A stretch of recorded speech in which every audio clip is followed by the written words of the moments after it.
So, welcome back to this yucca plant, which you may remember a year or two ago, we gave it a bit of a prune and we had some new shoots have come from where we pruned a year or two ago. I'll put a little photograph in afterwards, a close-up so you can see. But the proud owner of this lovely plant wants to get it back under control because, as you can see, it's kind of touching the ceiling and going quite wide. So it's time for a prune, and we know that these plants will shoot again from wherever we prune, and we also know that there's a good chance that we can make some babies from the bits that we cut off. And just to demonstrate that, here's some of those shoots that we cut off a year or two ago, and look at that, just by putting them in some compost with some loving care from the plant owner, and they're growing away well. So I'm going to see if we can do the same with the bits that we're going to cut off today. You have to remember that all the way along these trunks there are dozens, if not hundreds, of dormant buds just waiting to grow. So take a deep breath.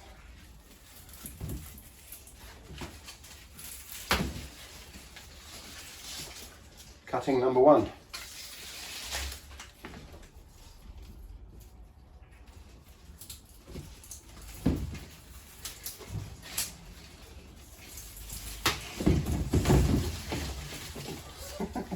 Cutting number two. And this last one I'm going to cut really right down at the bottom.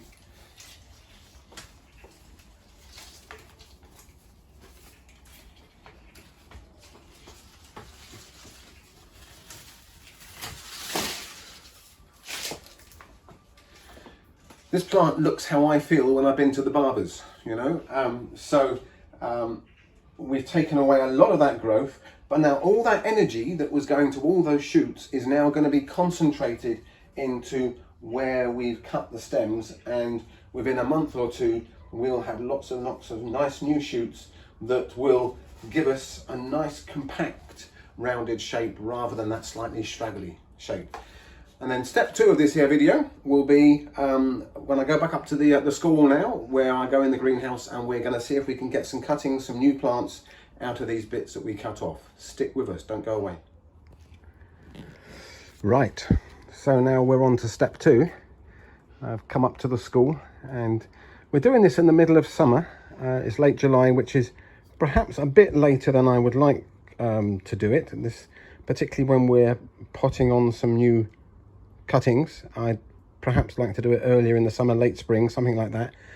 But I think we can make this work. And certainly when I look at the bottom of this particular trunk here, this stump, you can see there's some roots there and some more just there. So that we'll have to kind of do a little bit of trimming there because it's a slightly bent, curved stump. I reckon we can get a good couple of cuttings out of this. But before we do that, I'm going to mix up some compost. So what I've got here is a peat-free compost mix with some loam-based, soil-based joininess mixed in, and I'm just mixing in some grit now, horticultural grit, to add to the drainage. Yuccas typically like a soil that isn't too wet, and bearing in mind that they're going to be without any major roots, most of these cuttings, they're going to be without much of a root system for a month or two, so they don't want to be sat in very damp compost, otherwise they can rot off. I often say there's more plants that are killed through overwatering than underwatering, and that it's certainly the case with yuccas. They don't mind being a bit on the dry side. So a bit more grit in there, and then we can get started. Right, well, we're making some progress here. I've cut that what was slightly bent stump, and we've got one short stump with some healthy signs of root just there. I've taken off that bent bit. I'm not sure whether to use that or not. And then I've cut away a portion of that long length of stem, taken off most of the leaves. Now this is the kind of the balancing act we have to kind of have at the moment. So you have to remember that leaves, through transpiration, photosynthesis, they will be losing water. As they transpire, they release water out of the plant into the atmosphere. They help humidify the atmosphere. But when they do that, they demand replacement water through the roots, which we haven't got. So we don't want so many leaves on there that it's getting stressed because it's losing too much water and not having any way of replacing it. So I've removed 2/3. I might remove another couple of leaves yet, so that we just got enough of a bit of green leaf there for the plant to kind of tick over, okay, and provide some energy to get those roots growing. And I'm going to do the same thing here. I'm actually going to plant 3 cuttings in one pot and see how that works out. So we're going to cut off some more of these leaves off the top section.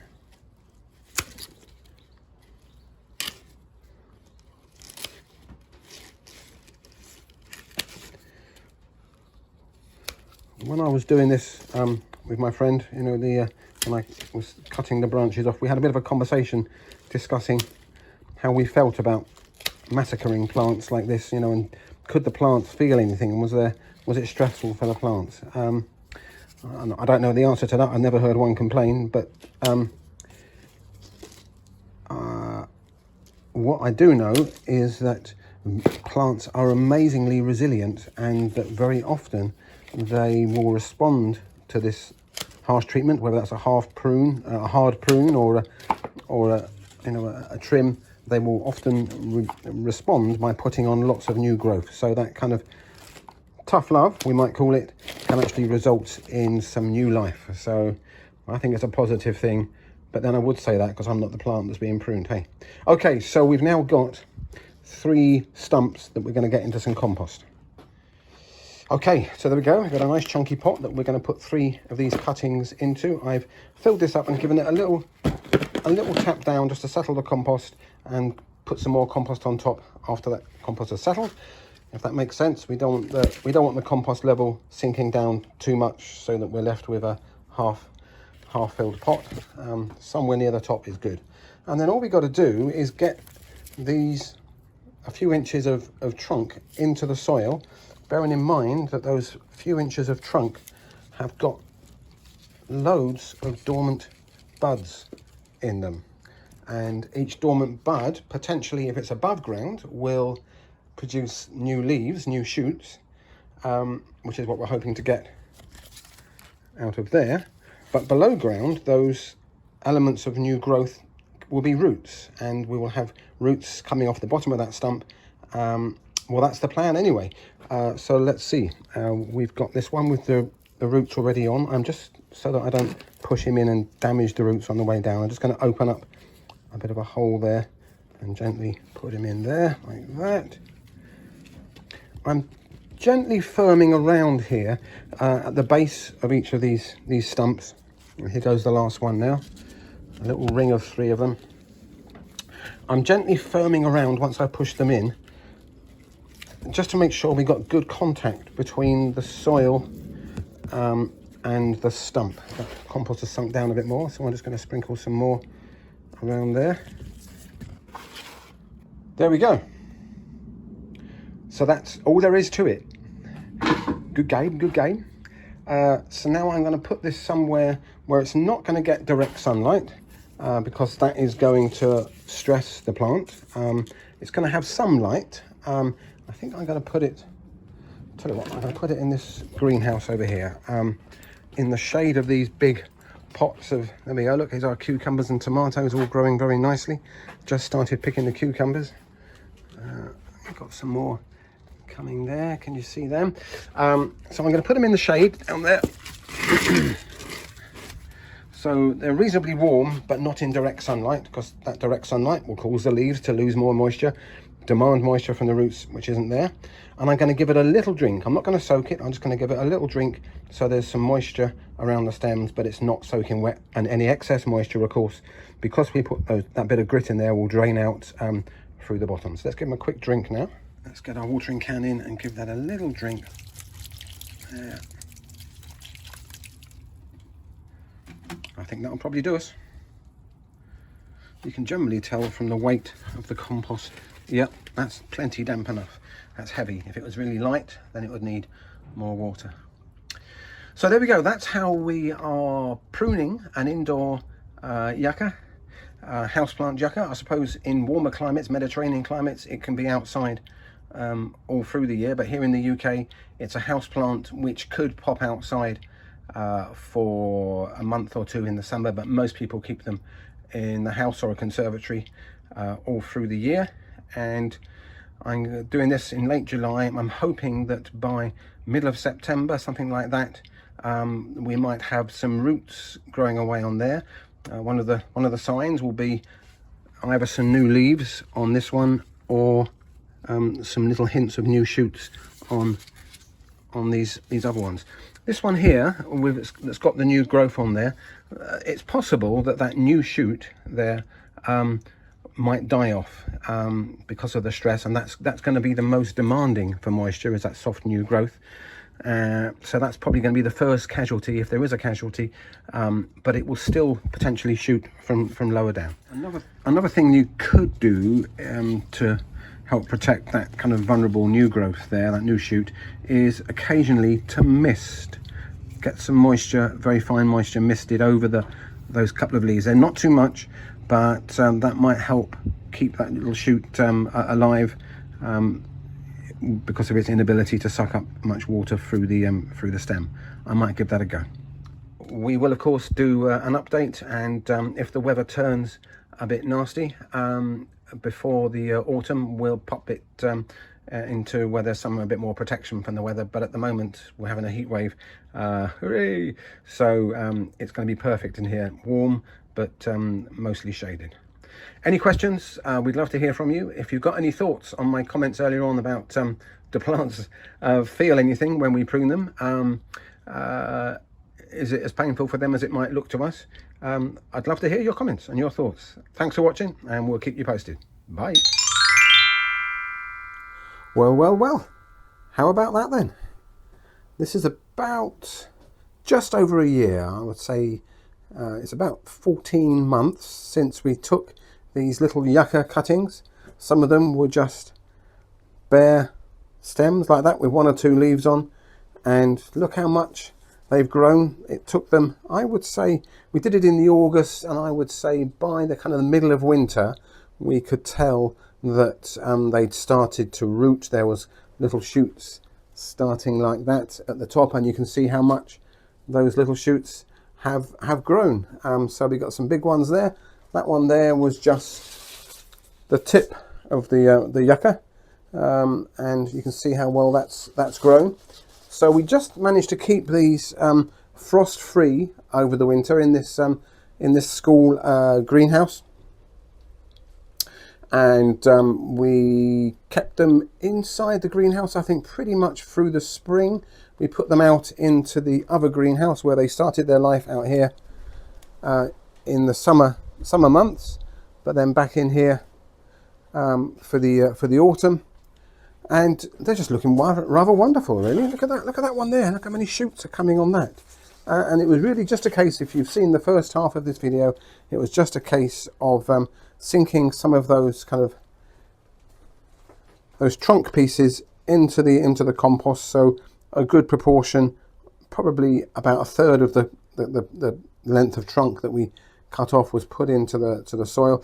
And then the trick was to keep the soil moist-ish but not too wet, because if they got too wet they would have rotted off, because yuccas, even when they've got a full root system, don't like to be too wet. They're quite happy to be a little bit on the dry side. But when they've got no roots on them, then if the compost is damp, they're just going to rot off, because there's nothing to kind of suck the water up into the plant. So we kept them really quite dry for about 6 months over the winter, and then this spring we started to water them a bit more as they were growing, and we knew that there were roots underneath that could actually utilize that water. And we've given them, I think, 2 little liquid feeds, so they haven't had much. There was probably a little bit of food left in the compost, and then this spring we gave them a balanced liquid feed once in about April, May, and again probably about June, July, something like that. And it's worked. Hey, look at that. I love the look of fresh new growth there. You can see I've given them a little drink just now as they were getting quite dry. And if I just bring this one to the front, just put that down there.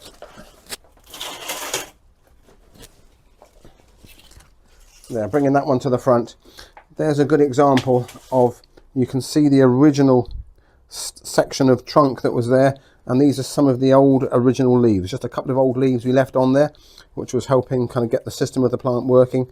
Now we've got some fresh new leaves. We're just going to cut those old leaves off like that with these fairly blunt scissors, and there we go. The plant looks better for that. And this will eventually, as these shoots grow, will develop that nice kind of woody trunk to them, which makes them look like a yucca tree. And the important thing to remember is, here in the UK and in climates like the UK, this particular type of yucca, and I'll put the variety name in there on the screen now, that particular yucca is not hardy outside here in the UK. It would get killed off in the winter frosts, and if not the frosts, then the rainfall would probably be, would do it some damage as well, because they don't like to be too damp. So even though we've given these guys a bit of a drink today, they were getting quite dry before we gave them that drink. They do not like to be too wet. They like a bit of light, but I have seen yuccas growing in the shade. They will grow in the shade, but the danger with yuccas when they're growing in the shade is they can start to lean towards the window. So these ones here, because they've had good light around them, they get a nice balanced shape, and I'm really pleased with them. Thank you, little yuccas that are now becoming, they're almost like teenage yuccas now, aren't they? They're kind of full of life and raring to go. Any questions, any comments? If you've attempted to grow successfully or unsuccessfully grow houseplant yuccas like this, we'd love to hear from you. And if you're interested in yuccas that would be grown outside all year round, if you look on my channel under the playlist for kind of exotic and tropical plants to be grown outside, you will find that there are some hardy yuccas with a similar leaf to this, but a different variety, Yucca gloriosa, and another one, filamentosa, are yuccas that can be grown outside in the UK frost hardy. Anyway, hope that all helps, and thanks for watching.